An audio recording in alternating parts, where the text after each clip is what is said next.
ለምን አንቀበል? እየቀለድክ ነው? እየቀለድኩ አይደለም። ተጋብተን በቃ እንትን ደግሰን ምናምን አይደለም። በመዘጋጃ ቤት እንጋባ። በቃ እንፈራረምና ጉድል በል በቃ አብረን። ከዛ ቀስ ብለን እግዚአብሔር ሲፈቅድ ደግሞ እንጋባለን በስርዓት። ምን ማለት ነው ደግሞ ይሄ? ምንም ማለት አይደለም። እኔ እና አንቺ ባልና ሚስት እንሆን ያልኩሽ። እንጋባ ባልና ሚስት እንሆን ያልኩሽ። ብዙ እቅዶች አሉን አውቃለሁ። ብዙ ሰላም፣ እንዴት ናችሁ ውድ ቤተሰቦቼ? ደህና ናችሁ? እኔ ያለው እግዚአብሔር ይመስገን። ያው ምን ሰላም አለ ብላችሁ ነው። ለማንኛውም ግን ሀይሚና ብሩክ ሊጋቡን ነው። እልል በሉ።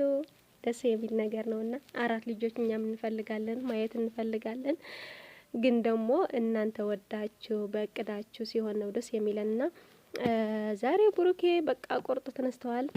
ለማንኛውም ብሩኬ ወሳኝ ሰው ነው። ግን ደግሞ ዛሬ የወሰነው ውሳኔ ሀይሚ አልተቀበለችው። ለምን? ብዙ ነገር ያልጸዱ ነገሮች አሉ። እውነቷ ነው። ሀይሚ ሁሌም ከምታዘበው ነገር እኔ ሀይሚ በቃ የሆነ ነገር ተሸፋፍኖ ማለፍ አትወድም። በቃ የሴት ባህሪ ነው። ይሄም እውነቷ ነው።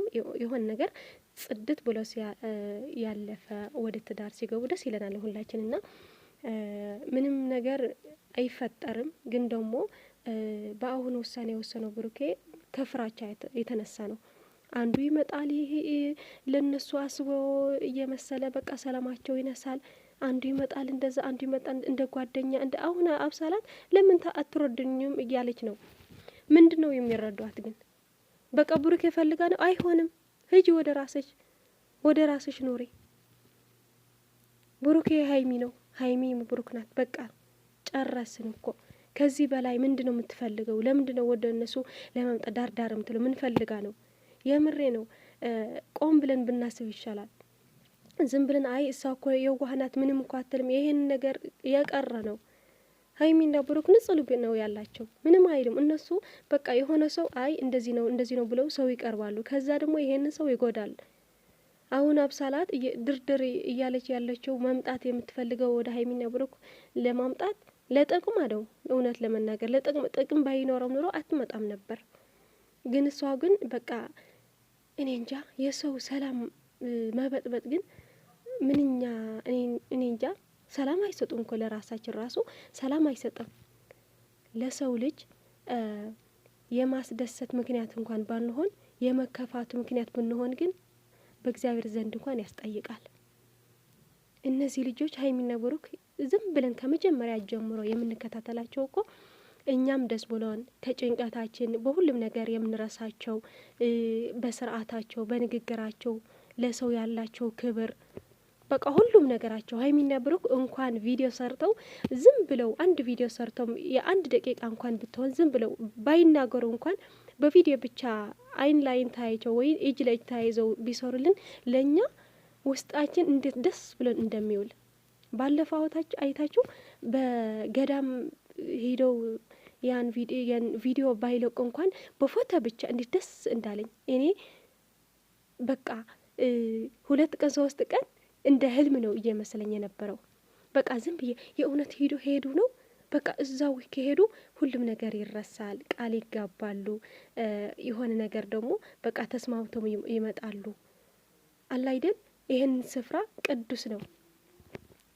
ብዙ ነገር የምናሳልፈው እንኳን እነሱ እኔ ራሴ የምሬ ነው እኔ ራሴ እንደ ሄድኩ ነው የቆጠው።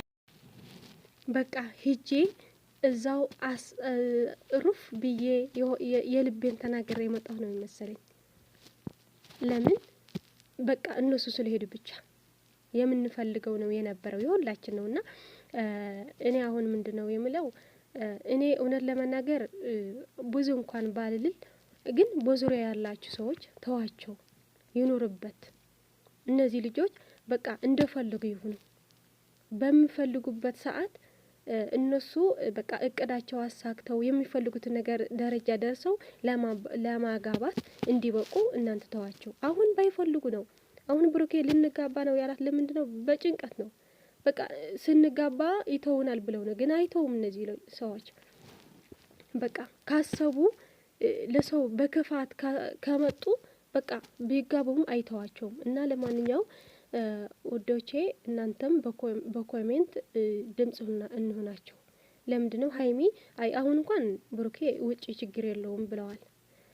ግን ደግሞ የኛ ኮሜንት መጻፍም ለነሱ አንድ እርምጃ ነው።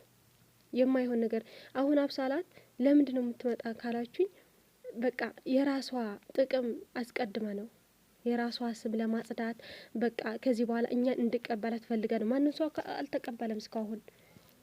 ሀይሚ እንኳን ተቀብላ ምንም ችግር የለውም ነይ ብላ ተረድታት ወደ ቤታ ጠርታት ነበር። ግን እኛ ግን አንቀበላትም። ለምን? በቃ እናውቃለን ስራቸው። የምሬን እኔ ፊታቸው አይቼ ነው የማውቃቸው። ጥሩ ነው ወይ ምንድነው? በቃ ፊታቸው አይቼ ነው የማውቃቸው። አሁን ይቺ ልጅ አያችሁት? ብሩኬና ሀይሚ ትንሽ ተጋጭተው ወደ እዚህ ቤት ወሰደት አይደል? ለምን ዝም አትልም?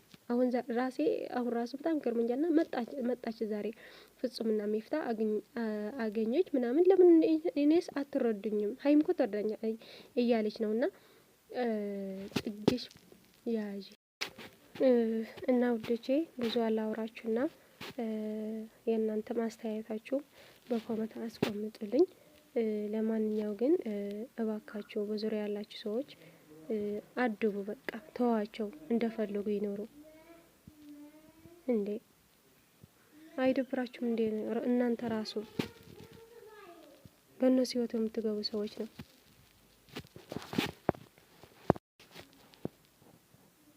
ባይፈልጉ እንኳን ብሩኬ ዛሬ የዲኤንኤ ትንሽ ተናግረዋል።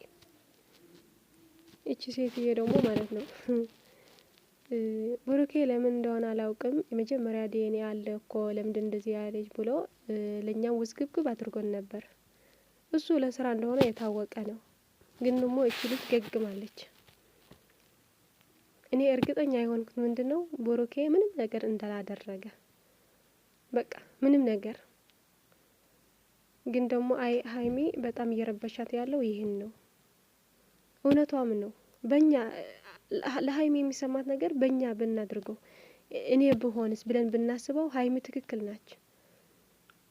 እኔ ፍቅረኛ ነው ለፍቅረኛችሁ ወይም የባለቤታችሁ የምትሉት ሰው አንድ አመጣ ይሄ ፍቅረኛዬ ነው ወይም የልጄ አባት ነው ብትላችሁ ምን ይሰማቸዋል? እንዴ ይሄን እኮ ትዳር ቀልድ አይደለም፣ ህይወት ነው። በቃ እንኳን ይሄን ትዳር የሆነ ልብስ ቆሾ እንኳን መልበስ እንዴት እንዳስጠላን ሁላችን ማለት ነው። የእነዚህ ልጅ ደግሞ በቃ ህይወታቸው ንጹህ ሆነው እንደጀመሩት ገና ከልጅነታቸው እንደጀመሩት በንጹህ በቃ ሀይሚን በምታውቀው ብሩኬን በሚያውቃት እንደ ንጹህ ሆነው እንደሚሆን ስለሚፈልግ ነው። ግን በሀይሚና በብሩክ እኔ አላውቅም፣ ብዙ ሰዎች አሉ በቃ እነሱ ለመለያየት ምንድነው ጥቅም? እሺ ሀይሚና ብሩክ ቢለያዩ ምንድነው ጥቅም? ምንም ጥቅም እኮ የለውም። የሰይጣን ስራ ነው። እንደውም እነዚህ ልጆች መቼም አይለያዩም። ቢለያዩ ኖሮ ድሮ ነበር ብዙ ነገር አሳልፈው ውጣ ውረድ ብለው ብዙ ነገር እኛም እየፈራን ብዙ ነገር አልፈው እዚህ ደረጃ ደርሰዋል። ዝም ብሎ አይደለም። ይሄንን እኛ እንኳን ራሱ እኛ የምናውቃቸው በ30 ደቂቃ በ20 ደቂቃ ነው የምናውቃቸው። እነሱ ግን 24 ሰዓት አንድ ላይ ነው። በዚህ ስንት ነገር እያሳለፉ ያሉት እኛ ራሳችን በህይወታችን ምንም አናውቅም እኮ። እኔ ለራሴ አሁን በምታውቀኝ እናንተ ትንሽ ደቂቃ ነው የምታውቁኝ። ከዚህ በኋላ ምን እንደምሰራ የት እንደምኖር አታውቁም። እንደዛ ነው።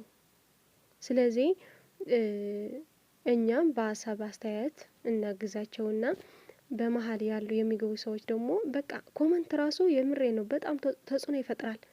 በቃ አንተ እንደዚህ ያድርግ እንደዚህ ውጣ ከህይወታቸው ውጣ ስንል እኛ በቃ ተጽዕኖ አለው። እና ጥሩ ምክር እንምከራቸውና ከጀመረን ለማንኛው ውዶቼ ይቅርታ ስራ ስለሆንኩ ነውኝና ለአሁን ያልኩትን ይሄንን ነበር።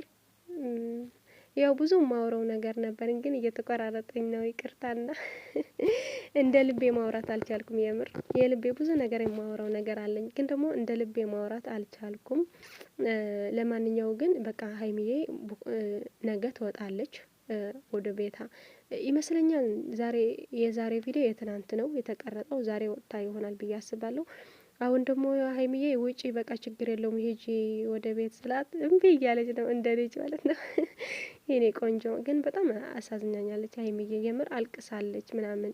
ከማልቀሷ ውጭ ደግሞ እኔ የታየኝ ምንድን ነው በቃ ጭንቀቱ ነው። በቃ እዛው ቤት ሆና ጭንቀቱ በቃ እኛ አንድ ቤት እንኳን በጠባብ ቤት በሰፊ ቤት እንኳን እንዴት እንደሚያስጠላ ግን ደግሞ በቃ ሁሉም ለሰላም ስለሆነ ምን ችግር የለውም። ከዚህ በላይ ደግሞ ምንም አይፈጠርም። በቃ ሰላም ነው ሁሉም ነገር። ምንም ቢሆን እኔ የማውቀው የልቤን የማውቀው እኔ ሀይሚና ብሩክ መቼም እንደማይለያዩ ነው። የምሬ ነው። መቼም ምንም ቢፈጠር ልጅ ቢኖር እንኳን እንደማይለያዩ ማለት ነው። እንኳን የሌለ ልጅ የለም ነገር ምንም ነገር የለም። እዛው የራሷ የልጅ አባት ትፈልግና ይቺ ደግሞ ግን እነሱ አይለያዩም። ሁሌም አንድ ነው። ለምን መሰላቸው? ልባቸው አንድ ስለሆነ ፍቅር ስንጀምር እኛ በቃ በመላመድ የመጣ ፍቅርና ዝም ብሎ እኔ ፍቅር ይዞኛል ካንቺ ምናምን አይደለም። እንደ ሀይሚና ብሩክ ነው ፍቅር ማለት እውነተኛ ፍቅር ገና ከጅምር ጀምሮ በቃ እንደ እህትና ወንድም ወይ ደግሞ እንደ ጓደኛ ተጀምሮ እንደዚህ ያለ ጽኑ ያለ ፍቅር፣ ከዛ ደግሞ ቤተሰብ የገባበት ፍቅር። ቤተሰብ ስላቸው እኛ አይደለም የራሳቸው ቤተሰብ ማለት ነው። እና ውዶቼ ለዛሬ ያልኩት ነገር ይሄን ነበርና የምትፈልጉትን ነገር እኔን ማስተካከለው ነገር ካለ ጻፉልኝ። እኔ ደግሞ እያስተካከልኩ ከእናንተ ወደፊት እሄዳለሁ ማለት ነው። ለማንኛው ቀን በቀን እየመጣሁ ነው። እናንተም እየበረታቱኝ ስለሆነ ነውና እስኪ መልካም ቀን። ለነገም ደግሞ እግዚአብሔር ያውቃል። ለሁላችሁም በጣም ወዳችሁ አመሰግናለሁ ለምታደርጉልኝ ነገርና የዛሬ ያልኩት ይሄን ነበር። ባይ የኔ ውዶች።